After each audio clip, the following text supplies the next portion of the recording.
Olá a todos vocês aí, espectadores do YouTube e dos canais das redes sociais da 4E Energy. Está no ar mais um podcast da Pod Energy. Eu vou explicar para vocês rapidamente qual que é o intuito desse projeto. Eu estou aqui hoje com o professor Jonathan Dias. Dias?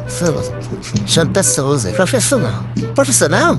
Então tá bom, não tem nada que eu não importo. Atenção para o quadro Mitos e Verdades em cima de microinversores de acordo com a normativa 44/2023.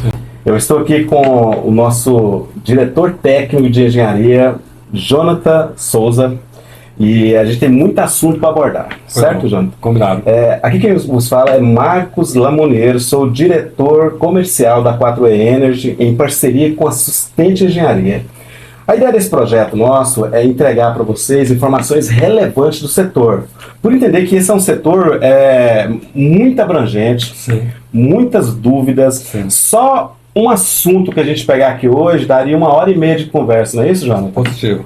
A gente tem hoje várias regulamentações, então essa jornada nossa aqui, ao longo dessas gravações, a ideia é criar conteúdos relevantes para o setor solar, Sim. inclusive assuntos polêmicos. Sim. Eu vou citar alguma coisa, você vai me lembrando aí. A gente vai falar sobre normativas técnicas, Ok. inclusive tem uma muito polêmica, que é a NT 44/2023, que é as normativas técnicas aqui de Goiás, que foi feito junto com a Equatorial, o Corpo de Bombeiro. Inclusive Sim. vocês tiveram, né? Sim. A engenharia foi convidada para essa apresentação no Sim. ano passado, não é isso? Sim. Apesar dela ser 2023, mas ela foi colocada em prática agora, no finalzinho do ano passado, em Foi. 2024, não é isso?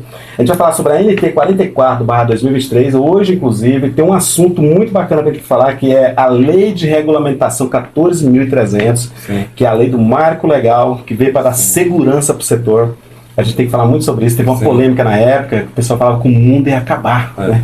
Taxação do sol, A né? taxação do sol, criaram um monte de mito, virou aquele frenesi. Eu lembro que foi a época que nós mais vendemos energia solar de on-grid e depois o mundo não acabou. Sim. E as vendas caíram. Sim, E foi todo mundo.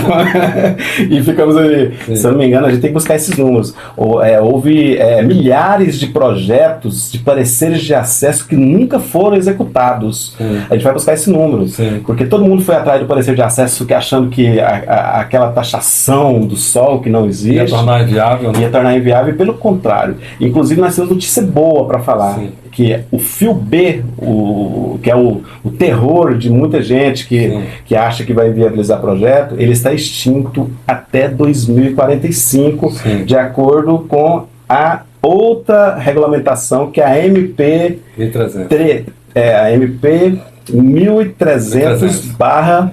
2025. Não, 2025. 2005. Que ela acabou de ser votada agora, dia 16 agora de maio, não é isso? Sim. Então, e ela, na verdade, tocaram o terror também, como sempre, Sim. mas na verdade a gente viu que ela só trouxe benefícios. Iam ratear, né, a produção. Mas antes da gente iniciar qualquer coisa, Jonathan, fala um pouquinho quem é a vossa pessoa, né? Sim. Como diz, quem é você, e fala um pouquinho da sua jornada técnica. Beleza. Ao longo da sua carreira, você formou em engenharia elétrica, certo? É o seguinte, a engenharia elétrica tem vários ramos, né? Tem a engenharia elétrica, eletrotécnica, eletrônica também. Tem a telecomunicações também. Então, eu optei pela eletrotécnica, que é uma engenharia voltada mais para linhas de transmissões, subestações, essas grandes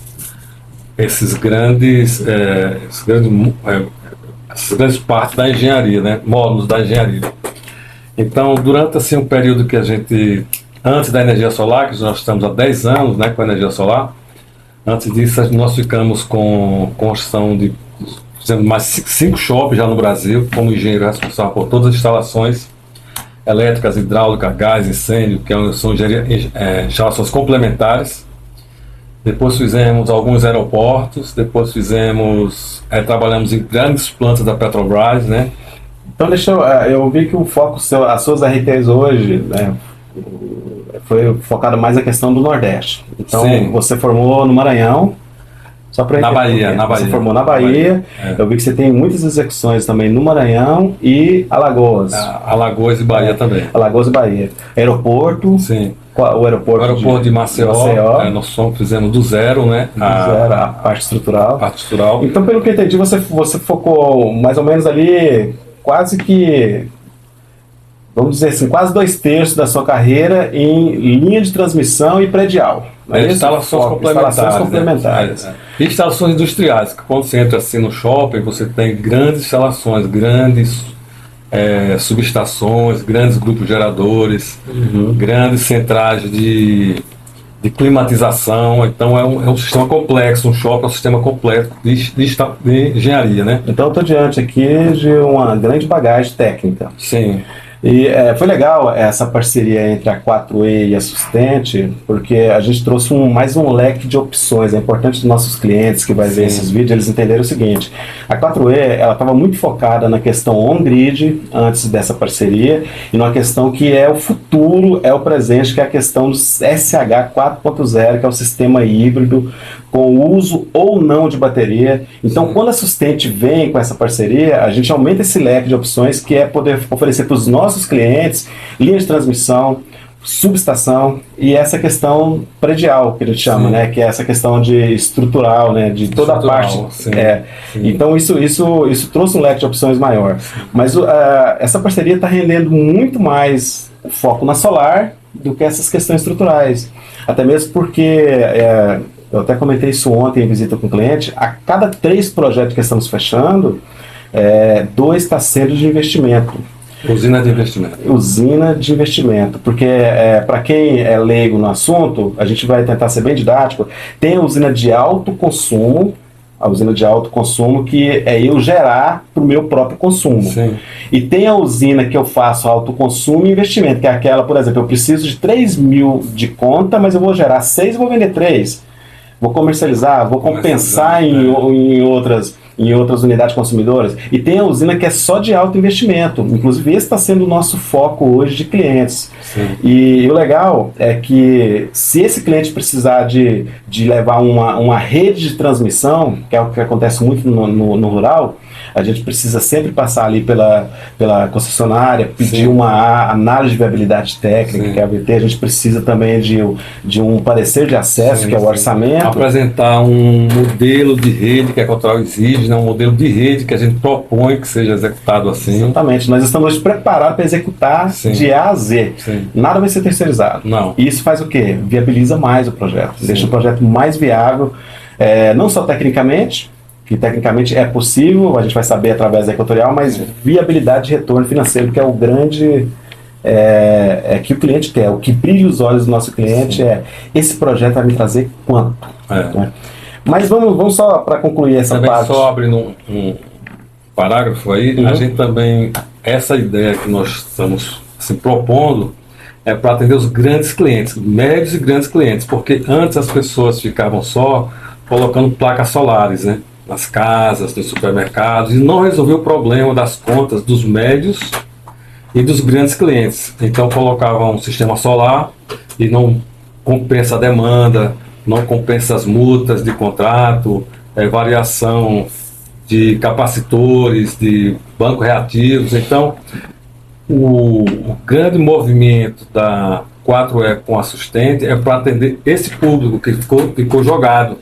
É bom você falar nisso, é legal trazer esse assunto à mesa. Apesar de a gente ter citado alguns tópicos, isso eu não estava lembrando. É bom você lembrar, porque quando a gente chega hoje, não que a gente atenda só o grande, né? A gente até costuma falar, o que coloca comida na mesa dia a dia é o pequeno e médio. Mas um grande projeto, igual o que a gente tem alguns nas esteiras, ele não tem só um problema com geração solar. O que eu gosto dessa fase nossa aqui, Jonathan? É que eu posso chegar no cliente que ele já pode ter solar. É o que você acabou de falar. Nós chegamos num cliente aqui que eu posso falar que já é cliente nosso, que já estamos iniciando o trabalho lá, é que ele tem placa solar, 1.000 placas solares, mas o problema dele é o quê? Não é geração solar. Por quê? Isso é importante a gente frisar. Uma empresa de grupo de média tensão, de grupo A, a geração solar só atende 20% da dor dele. Por que isso? Isso a gente vai até colocar um gráfico para as pessoas entenderem facilmente. Quando esse cliente ele cresce muito, ele sai um pouquinho daquele preço cativo e o valor dele cativo, que para nós meros consumidores é quase que R$ 1, é 99 centavos cada kWh, o fator de consumo dele vai cair para 49 centavos com imposto, de hora fora ponta, que em Goiás é das 21 horas até as 18 horas do próximo dia. Ou seja, às 21 horas ali ele está pagando isso. Só que em contrapartida, se esse cliente precisar trabalhar na hora de ponta, que é das 18 às 21, ele vai pagar, nós pagamos ele paga 49, mas na hora ponta ele vai pagar 2,60. O custo dele fica muito alto. Aonde mais o custo fica muito alto? Eu falo que os números estão frescos porque a gente faz esse estudo o tempo todo. A demanda contratada dele é muito alta.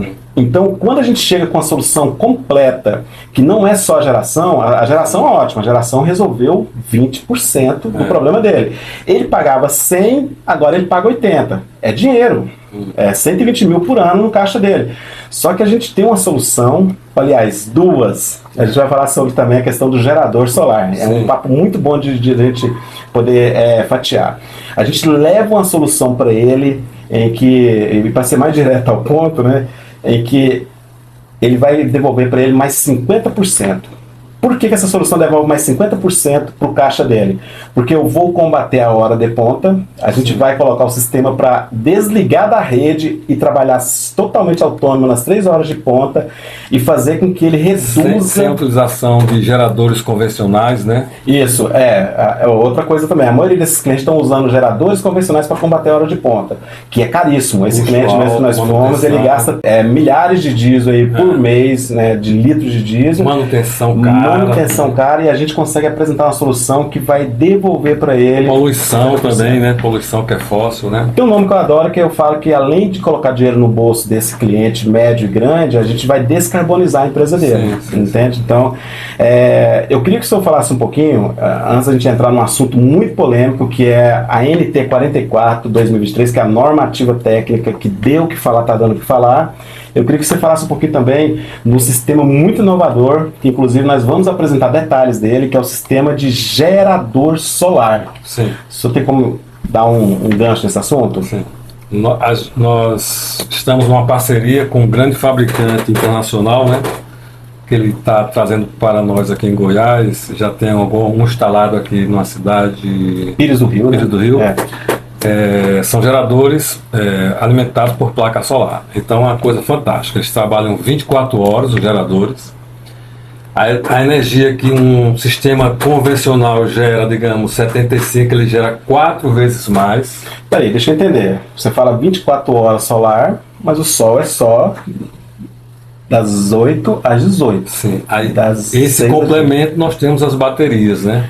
Então ele funciona como se fosse um sistema híbrido. Porque para quem não entende, eu queria falar uma deixazinha para o pessoal entender. O que é sistema híbrido? Híbrido é quando eu trabalho com on-grid, que é a rede, e trabalho com backup, que é a gestão da carga. Sim. Então esse é o nosso sistema que a gente já tem na prateleira aí há quase 1 ano e meio que a gente está oferecendo para as empresas. Já até instalamos aqui em hospitais, inclusive aqui em Goiânia, para quem quiser conhecer o sistema. Que é o sistema que trabalha em conjunto com rede, fazendo ele fica fazendo uma transição entre rede, sol e bateria. Sim. E se o cliente preferir, ele entra com o gerador como backup dos backups. Sim. Esse sistema híbrido é o de baterias de lítio. Então vamos deixar isso do ladinho aqui e me fala agora, esse sistema gerador solar, ele também então vai na rede? Não. Ele só é para autoconsumo. Então ele é um sistema off-grid. Off-grid. Totalmente off-grid. Tá, vamos ser didáticos então. Autoconsumo, porque ele não vai servir para a gente injetar na rede. Não serve. Ele só serve para atender aquela unidade. Por exemplo, nós estamos projetando um cliente que ele gasta 1000 kWh. Então nós vamos projetar um sistema com um gerador desse, que ele vai sair da equatorial. Ele não precisa mais da equatorial. Vai trabalhar só com gerador, solar e baterias. Eu posso, por exemplo, colocar um sistema complementar? Vamos a um exemplo claro de um cliente que está na esteira. Sim. Um cliente que é um fabricante de portas e aço. Não vamos falar o nome para não expor o cliente. Sim. Mas ele precisa de 1 kVA, de 1 mega de energia, mas ele só tem 500. Sim. Dá para aplicar isso? Dá. Como o gerador funciona 24 horas, ele aumenta a produção em 4 vezes mais o normal de um sistema solar básico, né? Vamos dizer assim. Você quer dizer que, então, durante o período de radiação solar, porque para quem não conhece, eu vou até colocar esse gráfico na tela, pessoal. A radiação solar, a gente tem uma perca muito grande durante o dia. Que o Sol, a radiação ela começa às 6 da manhã e ela só entra em pico 11h30 e até às 14. Sim. Né? Então, ou seja, eu tenho 11h30, meio-dia e meio, 1h30, eu tenho 3 a 4 horas 3 a 4 pico. horas. Você está me dizendo que eu tenho um sistema, então, hoje, um gerador solar, Sim. que ele funciona totalmente distinto da rede, em que ele consegue fechar 8 horas de geração e com as baterias eu entro à noite também? Sim. É isso mesmo? 24 horas de geração. Ele gera 24 horas. 24 horas de geração. 24 horas. Durante o dia, ele está sendo tocado pelo sol. As pessoas que trabalham nesse ramo, elas sabem que existem os geradores convencional a diesel, Sim. né? Ou elétricos também. Mas esses geradores, eles têm um grande problema. O custo do diesel é muito alto, a manutenção é muito alta. Se você usar um equipamento desse, se você não ligar pelo menos uma vez por mês, você perde o equipamento. E ao contrário do nosso gerador a solar, porque ele é alimentado pelas placas, as placas estão alimentando o gerador e as baterias, carregando as baterias, e à noite sai o sistema solar e entra as baterias que vai ficar gerando até no outro dia de manhã. De manhã as placas assumem novamente e assim a gente vai seguindo. Eu queria chamar a atenção então, Jonathan, para um perfil de cliente que eu acredito que sofre muito com ineficiência energética. Sim. Que é o cliente lá da ponta, que é do agronegócio, que é o cliente de pivô. Sim. Então eu estou vendo essa solução aí com os olhos brilham a imaginar o seguinte: geralmente esse agricultor ele tem muita sazonalidade. Para quem não sabe, sazonalidade é aquele momento que ele usa muita energia em um período só do ano. Sim. Depois ele fica outro período sem usar. Sim. E quando ele contrata uma demanda de uma concessionária, ele fica pagando o ano todo. Então, se eu chego para esse cliente, ou muitas das vezes, que é pior ainda, ele não tem rede de potência disponível, ele fica refém de gerador. A gente apresentar uma solução dessa para um pivô, por exemplo, ele vai ter liberdade para trabalhar. Ele vai usar radiação solar, ou seja, não existe taxa solar, a gente vai falar muito sobre isso aqui. Aquela história de taxação de sol, esquece. Sim. Ele vai usar sol a custo zero, apenas com a autonomia do equipamento, gerando, tocando os pivôs de dia e à noite a base da bateria. Sim. 24 horas gerador. Um dos assuntos que a gente vai abordar bastante aqui nesse podcast é assuntos que interessam a todo o setor de geração solar. Que a gente sabe que é um setor que tem muitas regulamentações, não é isso, Jonathan? Vocês como engenheiro, vocês o tempo todo vocês estão passando por reuniões, por exemplo, aqui em Goiás tem a normativa 44/2023. Eu queria que você falasse um pouquinho dessa normativa. Existe uma polêmica dentro dessa normativa que é o uso do microinversor. Então é importante para vocês que estão nos assistindo agora, se liga agora, a gente vai falar agora da normativa 44/2023 aqui de Goiás, que é a normativa do Corpo de Bombeiros junto com a Equatorial, que é a concessionária do Estado de Goiás. Qual foi o intuito dessa normativa, Jonathan? Acontece que não existia uma norma do Corpo de Bombeiro para instalações de energia solar. E aconteceu muitos acidentes no Brasil. Muitas placas pegaram fogo, muitos inversores pegaram fogo, algumas destruições, algumas mortes, inclusive. Pessoas fazendo manutenção em cima do telhado metálico. Então a ideia da normativa foi trazer segurança. Para não só para os instaladores, como também para... Eu coloco o equipamento dentro de casa. Eu estou colocando um equipamento que conversa 25 anos dentro da sua casa. Então, essa normativa ela veio para padronizar. Porque a gente sabe que no setor de elétrica tem várias normativas. Tem várias normativas da ABNT e tudo. Mas essa norma, então, aqui em Goiás, principalmente, ela veio para tratar exclusivamente da instalação de energia solar dentro dos comércios ou residências, não é isso? Inclusive, eu queria dizer para as pessoas que estão nos assistindo que existem muitos mitos depois dessa normativa dizendo que só pode se usar microinversor. Isso é um absurdo, porque nós estamos no Brasil, numa área quente, nós estamos num clima de deserto aqui em Goiânia. e o calor chega a mais de 100 graus em cima dos telhados metálicos. Deixa eu tentar entender então. Faz sentido. Agosto, setembro e outubro em Goiás é conhecido para os goianienses aí como mês do cachorro louco. É a época onde a umidade de ar abaixa bastante, onde quem tem problema respiratório até sofre muito, e onde você tem um clima muito quente. Aí o cidadão pega, né, coloca um microinversor entre uma placa e um telhado de metal. Os que estão dizendo que esse equipamento ele não está preparado para sofrer todo esse estresse. Não está. O que acontece? Mas o equipamento tem garantia, chefe. Tem garantia. Mas acontece que as garantias são longas, inclusive. 10 anos, 15 anos. O microinversor tem 10 anos. Então não tem problema nenhum. Eu coloco o microinversor e aí? Mas aí o que acontece? As instaladoras, as empresas que instalam, elas só dão liberdade de manutenção por 1 ano. O bônus de 1 ano. Aí começa o problema. Depois de 1 ano começam os problemas. Então os micros começam a esquentar, desligar.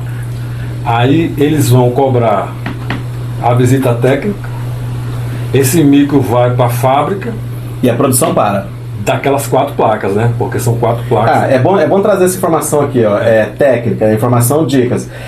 Quando você pega um inversor convencional, vamos falar assim, que é string, né? Você pega um único inversor, você consegue ligar centenas de placas num único inversor. O microinversor já lançaram até um pouquinho maior, mas hoje é 4 placas por cada micro. Ou seja, dependendo do tamanho da usina, tem que colocar 20, 30 micros inversores. Aí tem uma situação que aí é uma questão conceitual minha. 30 locais de problemas. Que quanto maior quantidade de equipamento, mais possibilidades de você ter falhas, certo? Então você está me dizendo que então posso chamar isso de lobby do mercado? Assim, né? Algumas casas que são com telhas cerâmicas, né? Algumas casas que têm muitas quedas. Então é interessante colocar um microinversor. Também não vamos jogar pedra. Mas as instalações, por exemplo, em telha de fibrocimento, que não esquentam tanto, também pode-se usar o microinversor, não dá muito problema. Mas quando chega nas telhas metálicas, aí chega o estresse. Pois é, mas por que levantou essa polêmica? As pessoas estão pegando essa normativa, eu estou com ela aqui na tela, pessoal. Vou mostrar para vocês aqui uma parte, da parte de procedimentos. Aí tem uma parte aqui, eu vou divulgar ela no nosso site, que é na página 4, ela fala sobre os 3 tipos de inversores que podem ser instalados. As pessoas estão pegando essa normativa e tocando o terror e falando que só foi liberado microinversor, é isso mesmo? Exatamente. Mas é um erro, mas é um erro grave.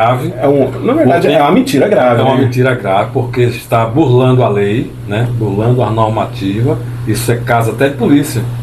Porque como é que as pessoas estão dizendo hoje que os inversores vão sair de linha, os inversores convencionais vão sair de linha? Quer dizer, hoje nós temos fabricantes no Brasil, fábricas brasileiras com milhões de empregados, temos fábricas portadoras. Né? Como é que esse pessoal vai cancelar a fabricação de inversores convencionais, se o ideal para a nossa região e para o Nordeste brasileiro é o convencional? É convencional. Então vamos trocar miúdos aqui. Eu gosto dessa parte aqui. Pessoal, atenção, ó. Existe hoje, dentro da normativa, eu estou olhando para ela, eu vou divulgar aqui na tela para vocês, existe o inversor tipo 1, que é o inversores centrais, que é o chamado de strings, não conectados a otimizadores. Porém, as exigências da normativa é que ele tenha proteções contra acidente de choque de arco, que fala, não é isso?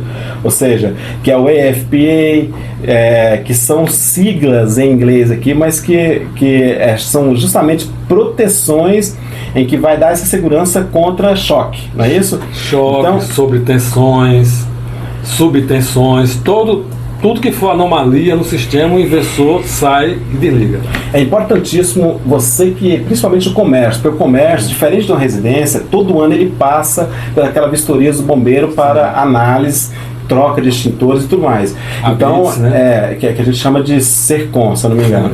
Então, você que é do comércio, isso aqui é mito, você pode usar qualquer tipo de inversor desde que eles estejam obedecendo às normas técnicas. Sim. Que inclusive, né, Jonathan, ela é muito abrangente. A norma técnica não é só em cima do inversor. Não. Ela abrange muitas situações, né? Sim. Uma delas, você pode citar mais algumas? Sim. Normas de segurança?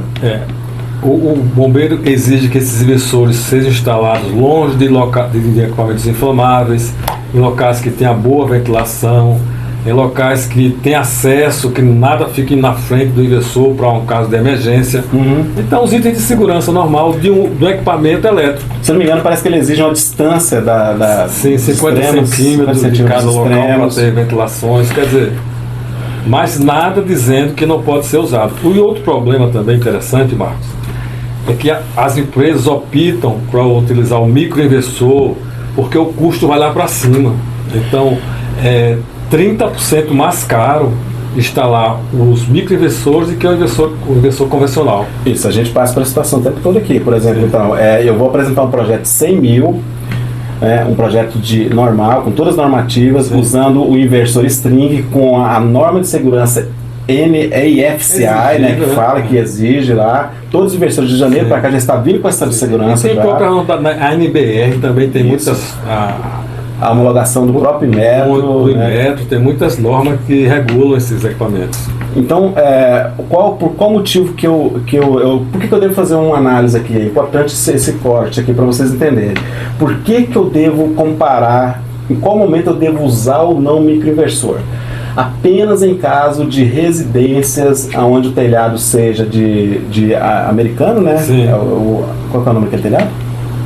Americano que fala? Acho que é. Telhado americano com muitas quedas, sim, deve usar o microinversor, ou algumas situações em que haja algum sombreamento específico que seja necessário isolar aquele circuito. Sim, por um período, né? Em que momento eu posso usar o string? Em qualquer momento, seja comércio, residência ou indústria, desde que esteja dentro das normativas, que seja aprovado e homologado pela concessionária, não existe. Então, esse mito, ele tem que ser extinto. Ele tem que ser extinto. Não existe hoje a obrigatoriedade, atenção pessoal, não existe obrigatoriedade de usar microinversor. O que vocês têm contra microinversores? Nada. É um equipamento como outro qualquer. Nós temos as nossas opiniões técnicas. No meu conceito, quanto mais equipamento, mais chances de falha. E hoje, na verdade, depois do que o Jonathan me fala aqui, para mim é um lobby do mercado. O mercado quer empurrar um microinversor para você porque você vai pagar 30% mais caro.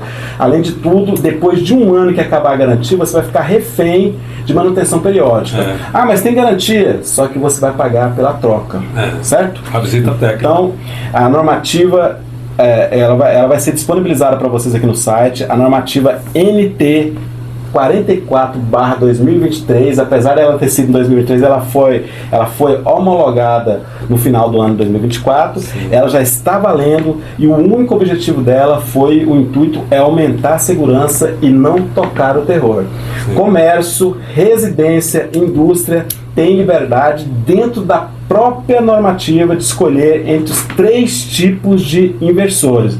O tipo 1, que é o inversor central, não conectados a otimizadores. O tipo 2, que é inversores centrais strings conectados a otimizadores, onde é os que nós mais usamos, que é o que usa com disjuntores de desligamento, com fusíveis, não é isso? E DPS. E o tipo 2, que é microinversor com disjuntor de desligamento, ou seja, vocês têm 3 opções, desde que toda a instalação esteja dentro das normas. Os otimizadores também não é obrigado ter todo lugar ter otimizador. Pode ter ou pode não ter. O próprio bombeiro dá essa oportunidade. Foi muito bom você tocar nesse assunto, porque já me falaram que tem que ter. Não. A palavra tem que ter, ela é pesada, né? Deixa estar.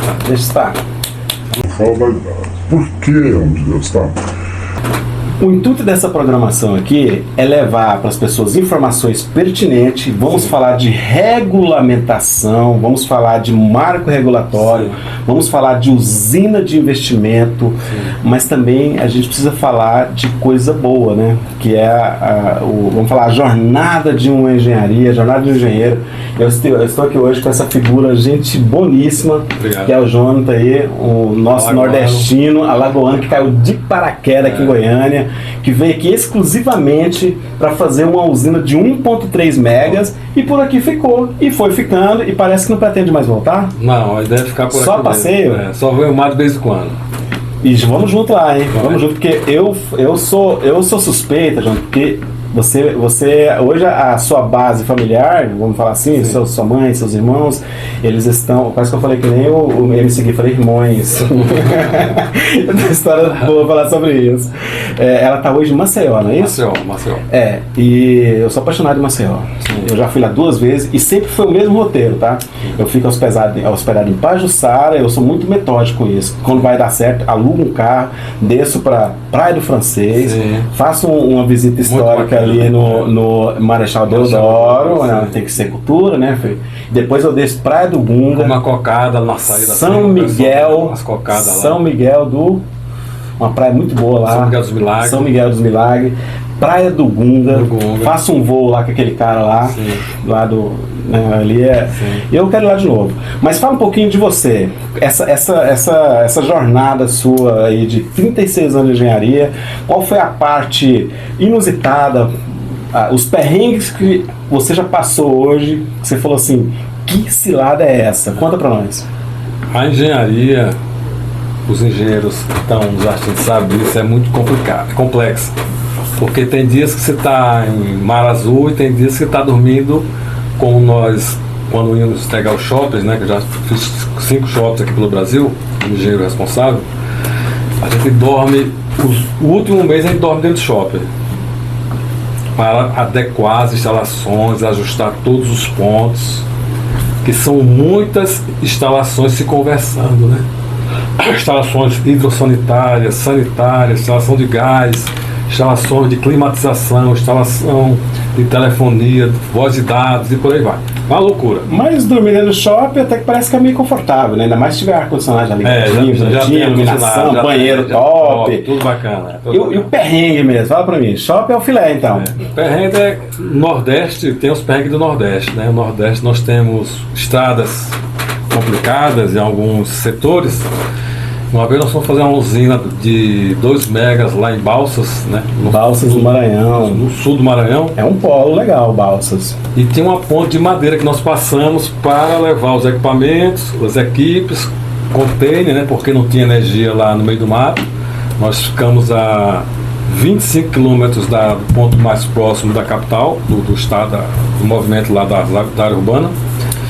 E quando nós estávamos lá trabalhando, a ponte caiu. Choveu, a ponte caiu. Ficaram ilhados. Ficamos mais de 30 dias ilhados, sem poder trazer os equipamentos, nem caminhões. O leito do rio encheu. O leito do rio lá, nós temos um leito de 50 metros de distância. 50 metros de largura? De largura. Ali é onde, Rio Balsas. Aí é onde a mãe chora e o filho não vê. Aí passamos lá. Incomunicável ou não? Pelo menos? Sem celular, porque não tinha, né? Acabou a bateria, acabou tudo. Ficamos lá. Sorte que tinha tipo assim, uma fazendazinha perto, assim, e o cara comeu as galinhas do cara tudinho lá. Nós estávamos com 52 pessoas. 52 pessoas trabalhando. Então foi um negócio assim, muito Ele deu apoio pra vocês. Explica isso melhor, porque senão o pessoal vai achar que vocês roubaram as galinhas do rapaz lá. Então vocês tinham ali um porto seguro que era um fazendeiro ali que cuidou de vocês. Eram quantas pessoas nessa obra? Nós temos 52 pessoas. 52 pessoas, longe da mamãe, ilhado, sem comunicação, longe dos amores. Não tinha como você liderando essa equipe, além de você tinha que ser psicólogo, terapeuta, como é que era isso? A vantagem do nordestino é que eles bebem muito, né? Então, tendo cachaça pra eles, tava bom demais. O estoque tava bom? Tava bom. Engraçado que na fazenda do cara tem um alambique. Pronto. Aí pronto, meu amigo. Então, aí... se eu trouxer hoje um desses eletricistas ou ajudante aqui, eles vão falar que esse não foi o perrengue, esse foi o paraíso. O pessoal gostou muito, porque ficou longe da esposa, dos filhos, aquela confusão toda de casa. E com água ardente e um franguinho assado. Ele tirou umas férias, então, da confusão da cidade. Sim. Tchau, mulher, tchau, criança, fica aí. Mas o que aconteceu? Aí o pessoal percebeu que nós estávamos demorando para vir. Aí pegaram uns barcos, lá umas balsas, atravessaram de balsa, uma equipe, foram lá. O pessoal, os nossos contratantes, né, foram lá, que era um grupo rico da região. e levaram socorro e nós voltamos para a civilização. Mas só para finalizar essa parte, então, essa história com I mesmo, não é história não, né? É uma história ótima. Bacana mesmo. Só para finalizar, mas nesse período você ficar trabalhando também, né? Sim, nem só de alambique e farra vive o homem, né? Continuamos montando a estrutura. Isso aí. Era um projeto de mais... Antigamente as placas eram menores, 450, imagina o watts. Hoje nós temos placa de 700. Pode fazer essa conta aqui ao vivo, então? Você colocou placa de 350 W lá? 450? 450. Qual que era o tamanho do projeto? 2 megas? 2 megas. Então se você dividir 2 megas, Só por conta certa. 450, vocês colocaram 4.444 placas. 4. Na verdade, colocamos 5.500. 5.500. Muitas placas, placa demais. Hoje não precisa essa quantidade, né? Hoje, vamos fazer a mesma conta aqui só para encerrar? Hoje a gente consegue... Porque o que aconteceu, pessoal? Para quem não entende, isso aqui é importante. As placas solares, além da tecnologia, hoje tem bifacial, multicelulares e várias tecnologias que estão vindo por aí, elas ficaram... Não é que elas ficaram mais potentes, elas ficaram maiores. E quanto maior, mais potente. Dá para você otimizar o espaço hoje com placa de 710. Você usaria apenas 2.800 placas. Quase a metade. Só que, porém, não se iluda. Ela é bem maior também. Mais também pesada. as placas hoje tem Half Cell, que até a sombra, elas permitem ter sombra em cima das placas, elas geram também tranquilamente. Elas reduzem, mas não tanto. Não né? Então, tanto, tecnologia, eu sempre falo. Não param como as outras, né? Antigamente as placas antigas, se tivesse uma sombra, parava tudo. Exatamente, você desligava todo o circuito de segurança. Gerava sempre pela menor. Quem lembra daquela cena icônica do Walmart pegando fogo, nas primeiras energias solares lá do Tesla, que gerou um processo entre o Walmart e o Tesla? Foi polêmico isso. Aí as pessoas radicalizaram, né? E por questão de extrema segurança, a hora que passava uma sombrinha, desligava tudo. Hoje não, hoje você tem, vocês chamam de strings, né? Você separa os strings, você coloca o otimizador. Uma sombra hoje não ferra com a usina toda. A tecnologia é boa demais. Eu sempre costumo dizer que eu não poderia ter nascido em época melhor. Então a aventura... Mas valeu a pena, né? Uma usina de 2 mega, dinheiro no bolso. O que fica são as histórias, né? Mas e você chega em casa, você fica 30 dias fora de casa, chega com dinheiro no bolso, minha mãe tá tudo certo. Aí é a festa. Por a mulher ficou livre desse cara 30 dias. E o bom da engenharia e também de muitas profissões que nós temos hoje no Brasil é o trabalho executado, a felicidade, né? Boa, para quem gosta do que faz, a gente mesmo, eu posso falar por mim, você também, os olhos brilham, né? 36 anos fazendo a mesma coisa, mas quando você coloca uma usina de 4 placas, de 4.000 começa placas, tudo de novo. Começa tudo novamente. Isso é legal, a realização. É o mesmo tesão. Eu vou usar uma frase aqui do meu amigo Ceifas: um homem sem objetivo, ele é só um menino, entendeu? Então, você pegar um projeto desse aqui, na hora que você entrega e falar, pronto, apesar dos perrengues, apesar dos pesares, está aí, está funcionando, está rodando. Isso. Maravilha. Jonathan, eu queria que você falasse então, para a gente encerrar essa questão de conhecer um pouco dessa jornada sua. Ao longo desses 26 anos, você me disse aqui anterior que você tem 10 anos só desse segmento solar. Então você entrou no solar quando o solar era muito inviável, né? Sim, muito caro. Muito caro, só colocava quem tinha muita grana. Mas quantos projetos solar você já colocou ao todo ao longo desses 10 anos aí? O meu primeiro projeto foi 7 placas. 7 plaquinhas, nunca esqueceu, hein? 7 placas. Foi um amigo meu que estava precisando, que gostava, um cara estudioso e gostava, colocamos 7 placas na casa dele.